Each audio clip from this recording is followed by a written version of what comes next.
Hello, good evening. Welcome to Princess Suruidana channel. This is uh, just the African culture thing that I'm trying to show people. When I talk about what happened in Upper West region, whether it was the flogging, yes, today our moral values are taking a backstage, and then whatever is happening in the world.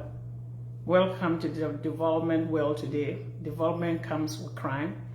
And as you can see, I dress like how our forefathers and mothers dress in the north, throughout the continent of Africa, not even in the north only, even in the south. You know, when they come to the cloth I'm wearing, the kente is the whole African kente. This is how we dressed before. And what I'm wearing with the beads and all that have to be a royalty. The princesses and queens would dress like this, and then the elite wives. This is actually what we wear, and especially when it comes to my people, my family, the native, the indigenous, it took a while for us to even allowed to wear tops. We always wear what I wear. So I come today to let people to see this is our true culture. No matter what we try to do to wear modern clothes, due to the point that today development has reached everywhere in the world, so that our naked woods, our neighboring, our countries, our neighborhood, our cultures, ethnic groups, that doesn't mean that we should throw what we are away. I bought this clothes to come and make videos and wear them like this to show people what we wear before everything when it comes to Western world. This is how my foremother dressed, and this is how my grandmother dressed, and then my mother probably dressed like this without too many beads. The beads on my neck is showing that I'm a true princess. I wear them to show my identity. So to everybody who has joined me today to watch this video, let's unite as one and promote our culture. And at the same time, my fellow Africans and fellow Ghanaians, we're not going to get anywhere, whether we talk about politics, religion, chieftaincy dispute, without uniting first. We need to put our differences aside and stand together as one. We need to put our political affiliations aside and think about what is best for Ghana. One president of America ever said, which your president quote that person, was the late president John F. Kennedy ever said, it's not what your country can do for you, it's what you can do for your country. And at this point, as Ghanaians, if we all come together as one and unite as one, regardless of our differences, then we can make a difference in Ghana. What did I mean by saying making a difference? Because it's like with division, then the country suffer more. Without division, when we realize what is at stake as a country, and then the people of that country need to come together to unite to save the nation. I will say there were once upon a time, my brother, the former president John Dramani Mahama said a thing that he would take criticize from a previous rulers, which is John Ajapum Kufuor, and then Rawlings. Their Excellency, may his soul rest in peace. That other than that, anyone that will criticize him, who never ruled or who never governed before, to criticize him, he could care less. And that was the truth speaking. Today, see what's happening in Ghana. I don't have any issue against any party or personal. Whatever I'm talking about is not personal against President Akufo-Addo. It's just the decisions that he is making for our country is affecting the country. It's affecting the country. Yes, I will say this again too. He's not a bad person. It's just that at times when you become a leader, it's the people you put around you who always bring your downfall. When they were there criticizing John Dramani Mahama about how he couldn't rule, today, all the people that criticize this guy are ashamed. They can't even talk anymore. At least he has a way to prove to the world, this is where my loans went to. And today, the government have no way to prove to the world, this is where the loans we took, ABC, this is what the A and B did in Ghana. There's nothing to prove to. And when you come to talk, people will come after you, intimidation and all that. To my fellow countrymen and women, you know, if Ghana is good, it's good for all of us. If Ghana is bad, it's bad for all of us. Today, see what's happening in that country. Whether it's about inflation doubling up overnight. Yes, you talk, people will say it's everywhere in the world. Yes, we know that. We live in a free trade zones, and we live in a capitalism, democracy world. But at the same time, it's not all the countries that practice democracy that is suffering what Ghana is going through. So I want us to put our differences aside.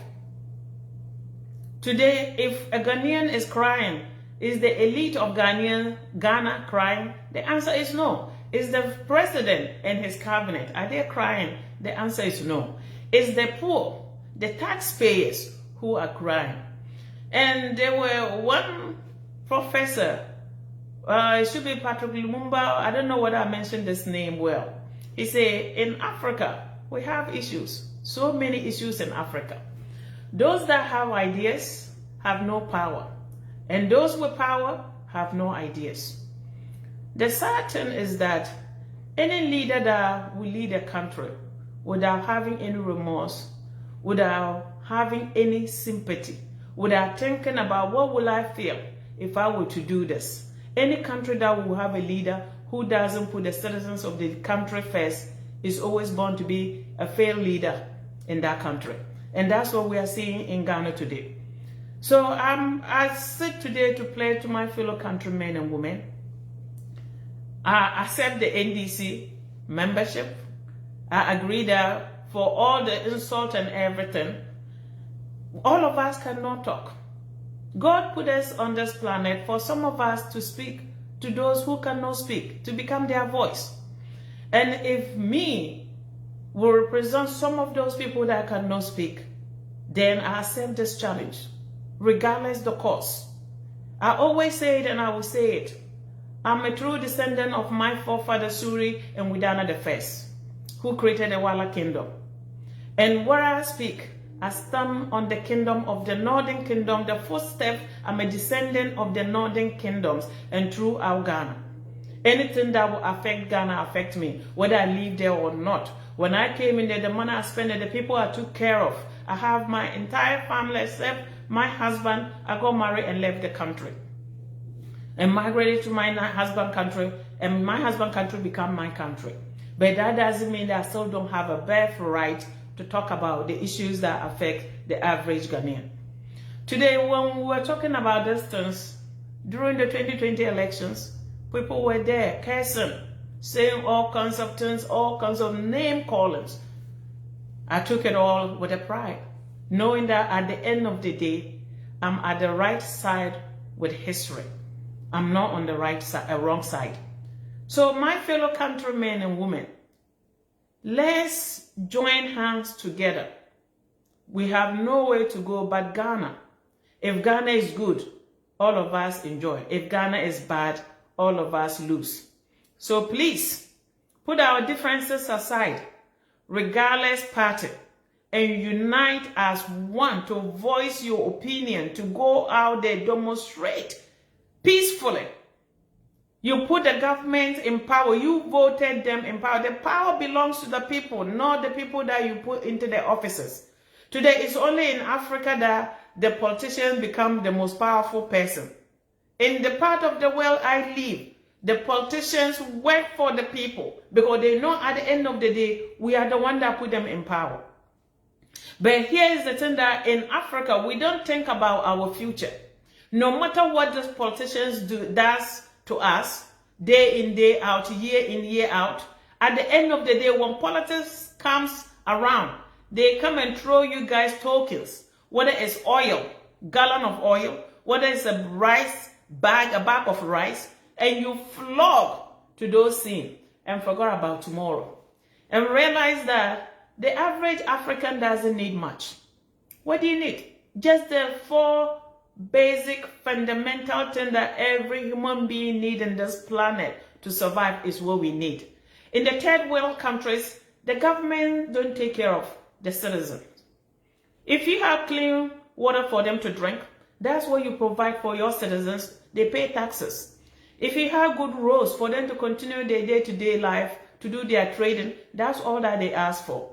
If you have good hospitals and doctors for them to be able to go, that's all that they ask for. If you have good schools for the children to be able to attend school, that's all that the average African asks from their government. And today, these 4 basic things become elusive in African countries, especially in Ghana. When Akufo-Addo government came, first of all, they were talking about free secondary school for all. Who shall say bravo to that at the beginning? But did they implement it the right way? The answer was no. When they started the JSS system, I'm the product of a JSS. They started by making it into a magnet school. Those that score higher than the regular, the average, went into the JSS system. Gradually, they were able to win all the children to put everybody through the JSS system without the system collapsing. And today, that's what we never put in place. Because they won't vote, and an African is the only person that don't ask, what is in it for you? Why are you guys pushing this on our throat? Today, the Ghanaian education system, as we know it for almost decades, 7 decades, has collapsed. Today, your children are not learning. They go to school and they pass them just to get them out of the schools. What are we doing? Is we the parents who are going to lose. If your child is no longer learning and are able to finish secondary school, what is the government doing? And their kids don't go to those schools. They send their kids to the best of the best from the taxpayers' money. Today, you see them in Ghana, roads become impassable. The average Ghanaian, the traders, cannot even go to markets. The roads are being washed out. Yes, they say it's throughout the world. Yes, we know, but some are better than others. Today, the inflation rate in Ghana is something that the government can do to stop it. Whether we live in free trade or whatever, it's a free market. But they still have things that they can do to make sure that we have fair markets. Not to be inflating things, whatever someone wants. Because you know what the problem is? The problem is that if the government himself is doing these things, taking from the poor, how much more the ones selling? They'll also take from you. Today, as we speak, you go to the hospitals. They say it's free medical care or you have a, what about insurance? It's not so. You still have to pay for every medicine. And some are not even there. I've been there, done that. My brother was sick. They were spending, we spent 800 Ghana cedis for one medicine. It wasn't coming from the government. When they say free education, this education is not free. When I went and took one of my brother's child back to school, the chair the kid was sitting, I have to pay 100 Ghana. The books, I end up by spending about 300 Ghana for the child to go to a classroom. How many people in Ghana have 300 Ghana to send their children to just a basic education school? My brothers and sisters, the reality is that we don't want the truth. We know our disease and we know what can cure our disease, but we don't want it. When you tell the truth, people will come after you. I'm sitting here talking, I never spent a dime out of any politician pocket.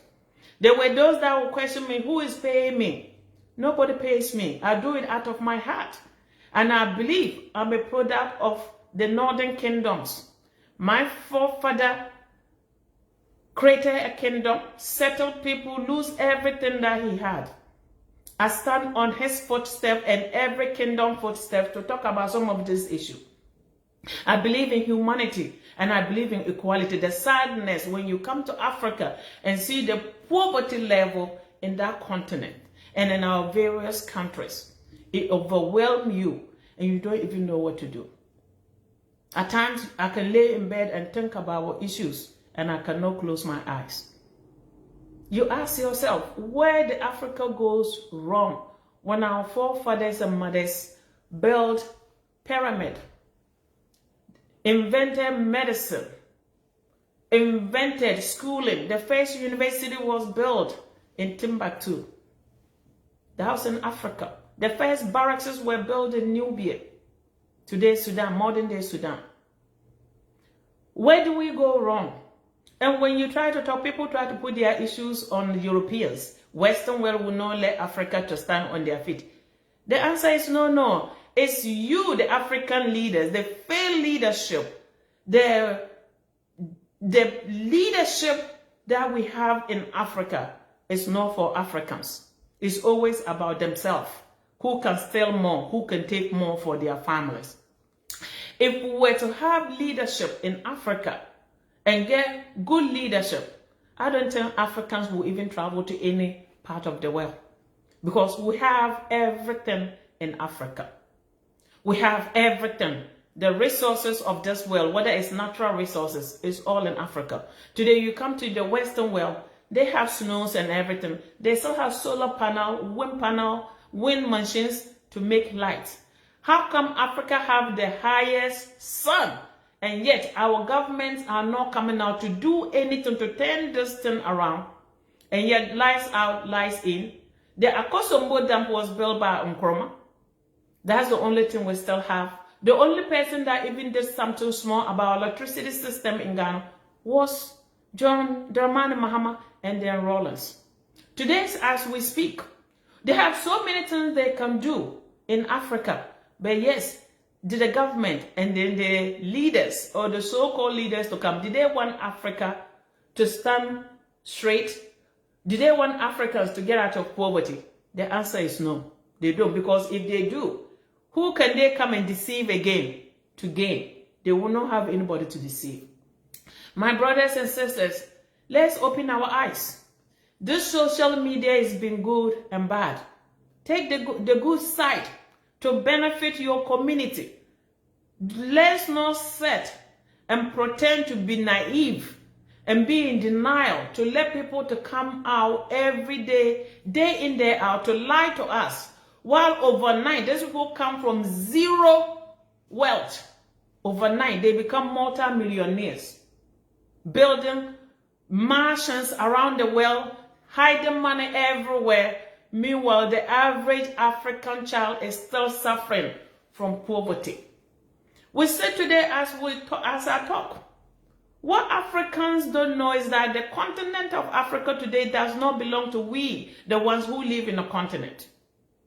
The diaspora will come, the descendants of slave children, the people that were sold into captivity, children are going to come back. There is a prophecy about this, and it's happening already throughout the continent of Africa. Whether we like it or not, they are descendants of Africans, and we are related to those people. These people, you do your DNA, you trace and see your families, cousins, 4th, 5th cousins throughout the world.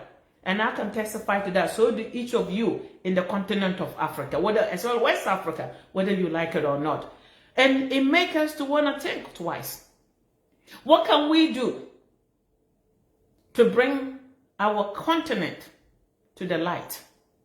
Africa has seen the light before. The Egyptian pharaohs, the Khufus, you go back to the Ramses, you name all the people that built the pyramid. None of them was Arab. They were all black Africans. Yes, we mixed for a long time. We didn't have racism till like 1885 or so due to slavery. We mingled together, married together.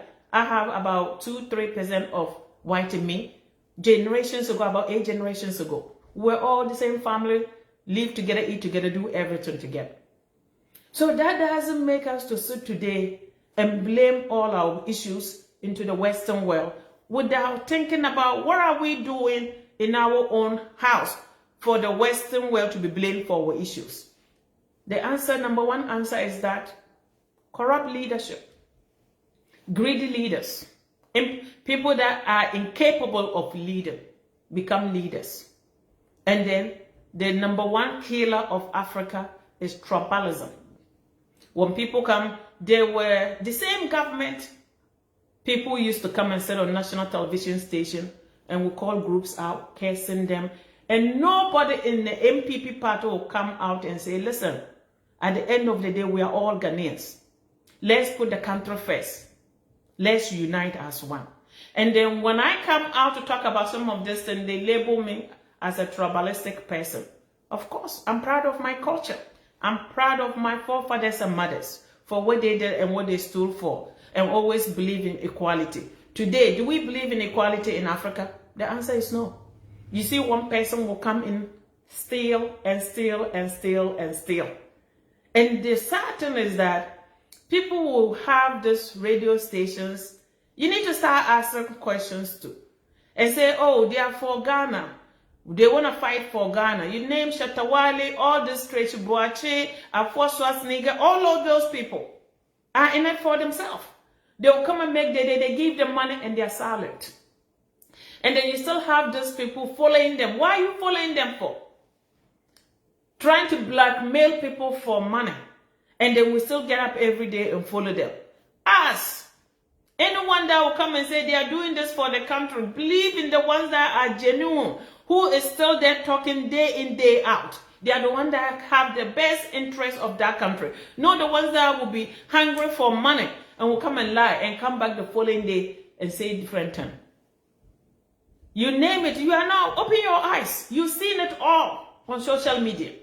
The ones that will come and sit and question people, turn their blind eye while things are passing and they won't say anything. They were the vigilante group, the Christian Council, the what council, they all came out after John Dramani Mahama, cursing in and out how they are hiding things. I remember my brother, Mustafa Hamid, the minister of something today. I remember him saying, inshallah, we need to rescue Mother Ghana from this guy. Today, my brother, because you are eating, you don't want to talk anymore.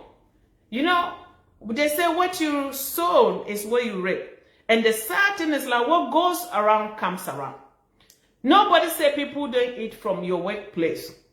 But when you come overnight greedy, money mongrel, money hungry, to take everything without thinking about the poor, without thinking about the children and the future of the country, then it becomes an issue.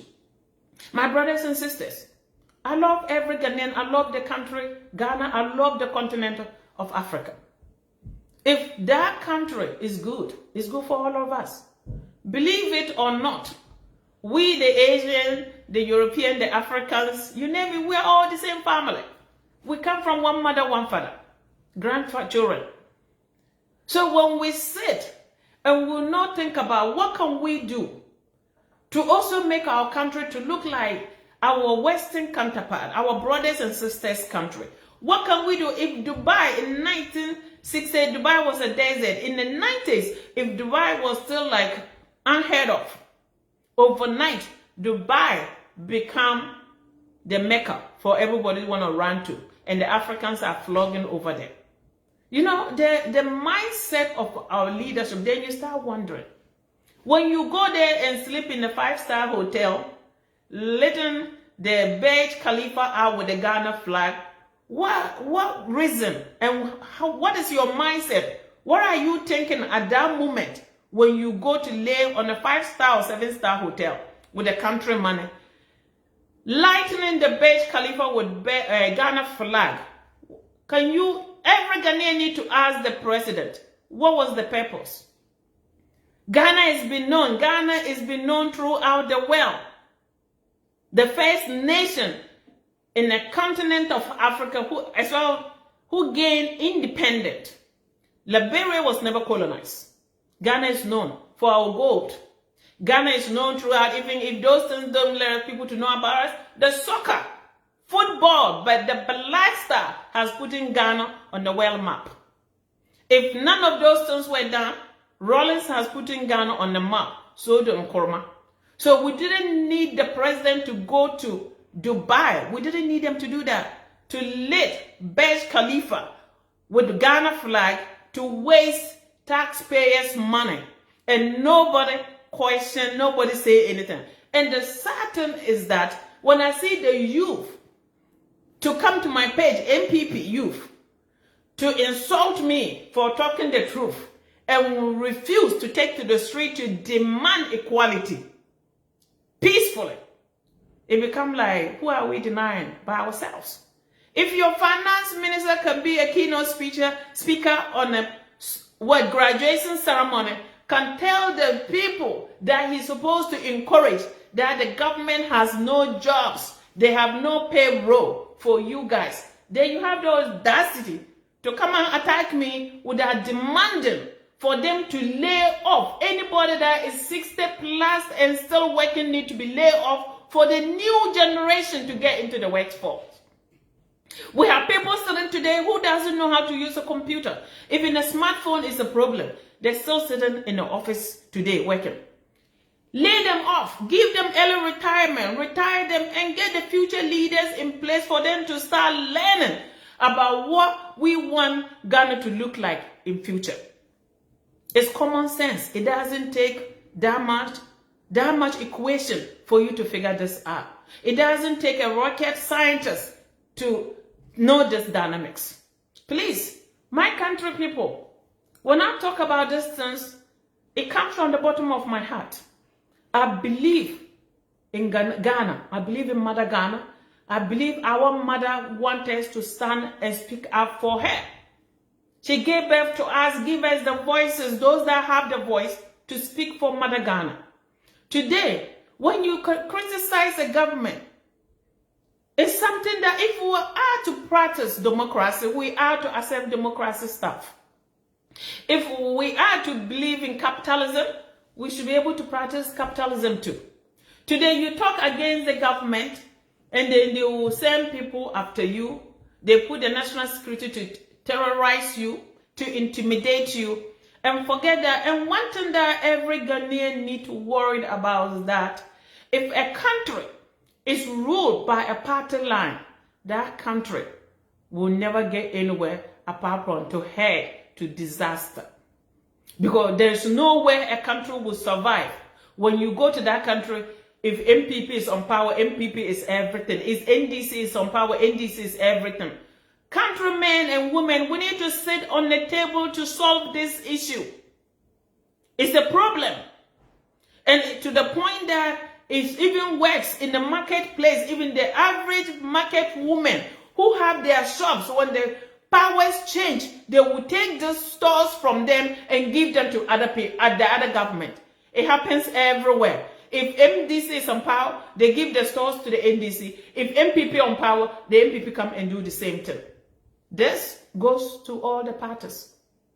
We need to sit and think about this issue. A country cannot be governed by just political two lines. We have to find a way to move this country forward, to bridge the gap by the leadership. When you come, whether they vote for you or not, you need to bring them together. When John Agyekum Kufuor was in power, I have a brother of mine who he left in position because he knew the guy was capable of working in that department. You know, when the government changed, when his people came, the same NPP government came later on, they took the guy out because they believe he's not NDC, MPP, which is wrong. The same thing, Atta Mills did the same thing, John Dramani Mahama did the same thing, left the people that were capable of doing the work, whether they are NDC or not. We would then say that you not appoint your ministers or some people because you have to get people to help you for your elections, rally sentence. You can nominate people, which is okay, which is fair game. Everywhere in the world they do that. But that doesn't mean that you should put only your party line people on power in offices. And today we're paying taxes and you don't see where the taxes are going. I was in Ghana and people will come to tell me what offices they were working, and this current government took them all out and put their own people in there. And some of these people could not even do the jobs. You ask yourself,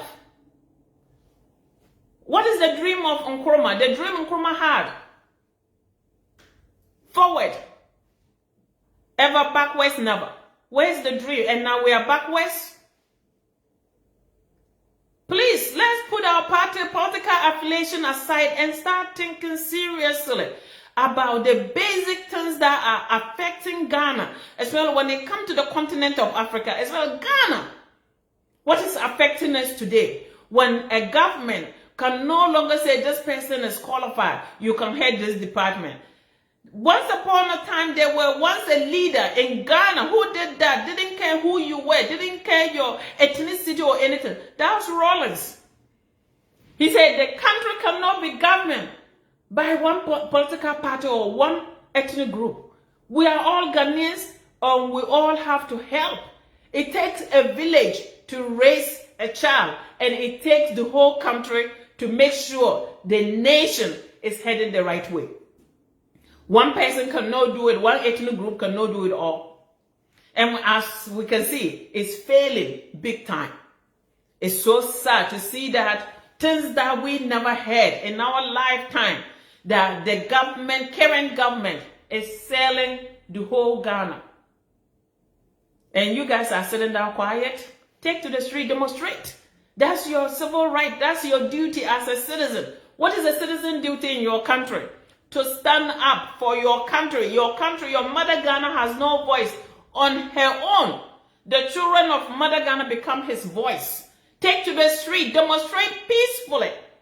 Hold leadership accountable. You cannot sit for people who come, whether it's E-Levy, whether it's White Levy, whether it's Achimota Forest, they are selling it left and right, and you are silent. The things belong to the people. It's not for the government. It's by the people and for the people. The government was supposed to work for the people. When the people are being failed by the government, then it becomes your duty to stand up and speak the truth. Demonstrate peacefully. Even in the Western world, I live in America, people take to the street to demonstrate when things are not right. So did the whole world. Go out there, you have the right, that's your civil right. Go out there, organize whatever, you guys have groups, save the country groups. You need to take to the street, demonstrate.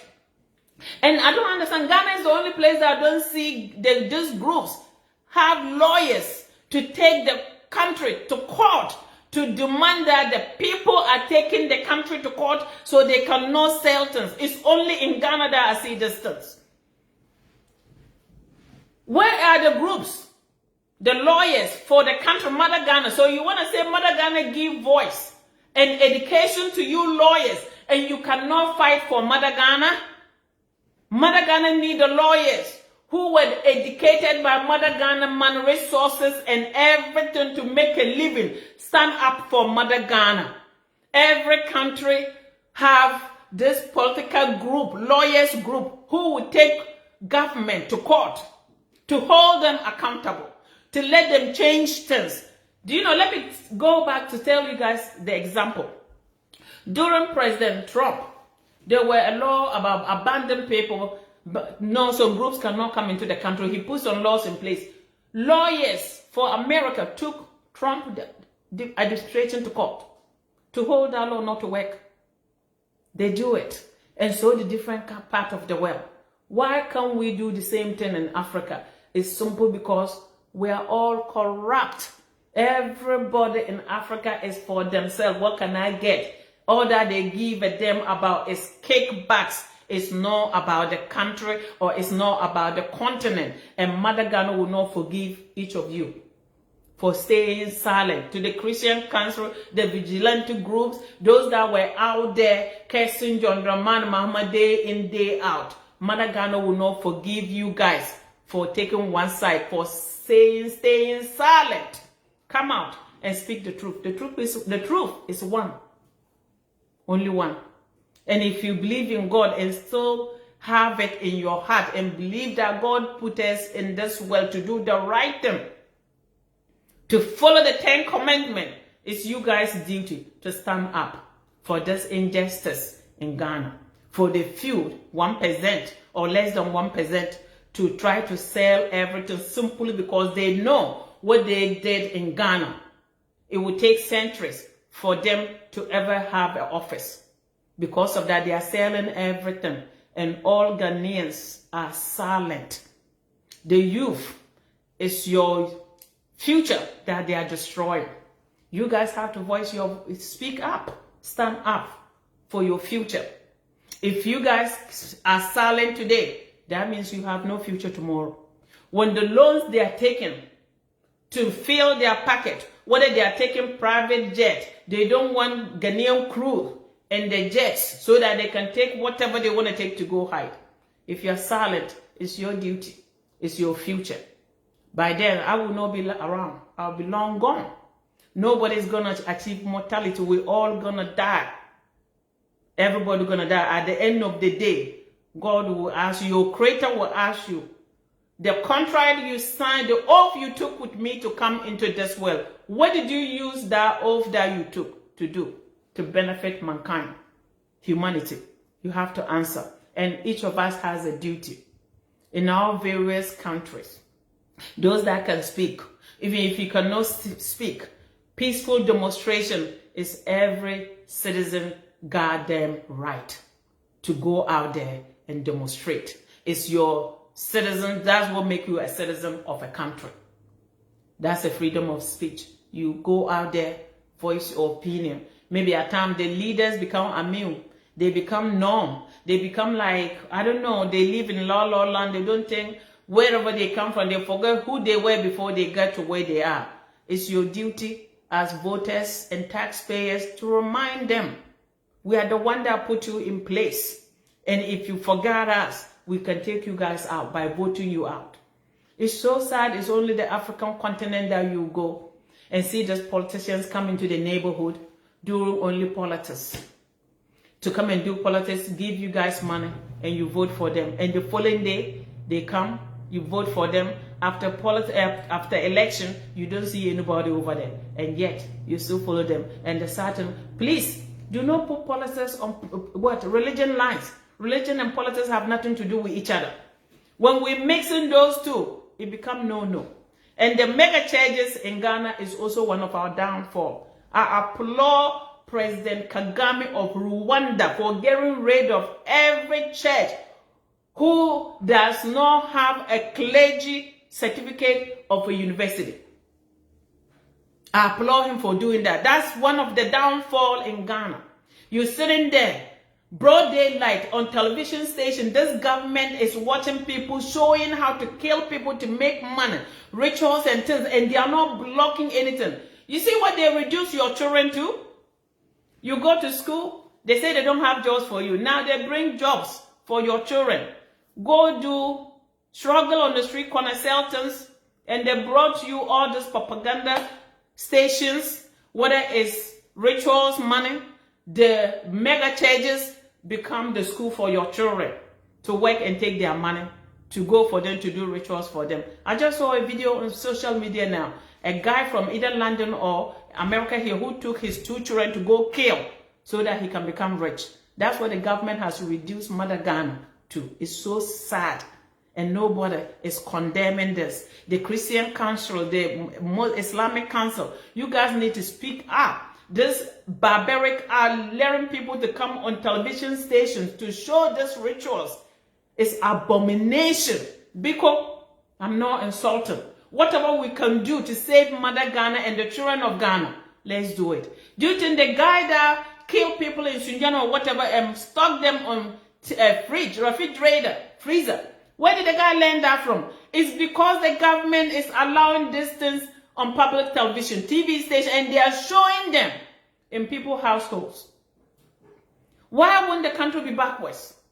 Because at least if we don't have anything, we still have, among the Christian group, we still have the ones that truly believe in God. We'll have the Muslim groups who believe in God. Speak up for God's sake to save Mother Ghana and your children. Today, what they are showing on television stations is abomination. It's something that unheard of.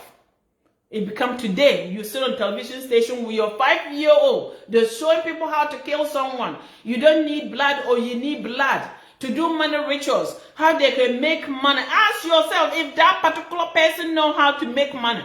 Would they show it on TV station? If the churches, the pastors know how to make money with their anointed oil or whatever they call it, would they use it to show you? I don't know why we're so gullible and You know, naive Africans. We fall for anything. It's so sad. It's so sad. Please, the government need to ban these things on national televisions, on public televisions. All this TV station, they don't have anything to show anymore. Oh, it's a malam. Oh, it's a voodoo priest. Oh, it's a bringing money out. I saw Kevin Taylor talking about Agradawa, and he came to like, why did Kevin Taylor say? Kevin Taylor, say it again. Who is Agrada to create a church if it's not that we fail so bad in that country? For you guys to be flogging them. He's a God person. Who told you that you can't speak to God? Between you and God, he created you. You don't need a third person to get closer to God. It's only Africans. It's so sad to see the poor. And the sad thing is like, those that flock today is the poor because they have no hopes. The hopes have been dashed by the leadership. They vote for them day in, day out, year in, year out, and they keep on taking everything and forget about them. So the only hopes they have now is to go to TV stations and see what pastor is new that can give me anointed oil to make money, what comfort can make me money or malam. It's so sad. We growing up, the best malam will never show their face on television station. The good comfort will not come on television station. It's so sad and pathetic and barbaric for what you guys are. Mother Ghana will never forgive you guys, and God will never forgive you guys for what you guys are doing. It's so sad to see this country, the beloved country Ghana, the kindest people become overnight money hungry. They don't think about anything apart from what church can I go to make money and what malam can make me money. And you still believe in God. You get up and put your forehead down, or you go to sit in a church and say you pray. At the end of the day, what God are you praying to? The God I know. You can pray to him direct and he will listen to your prayers. And the sad thing is that it's not all of us that can be rich. The fingers I'm showing here are not the same, so the human beings. And if someone is rich in the morning, yours can be in the afternoon or in the evening. And if you are not rich, maybe your child or your grandchild will be rich. Why can't we be patient to realize that in this world, it's not all of us that can be rich at once? You get up and let people brainwash you and be showing this, making money, commanding money, open fake bags, and people falling for it. I don't feel pity for those people who come there. Oh, I went to the person and they took my money, give me money, and it turned to like papers.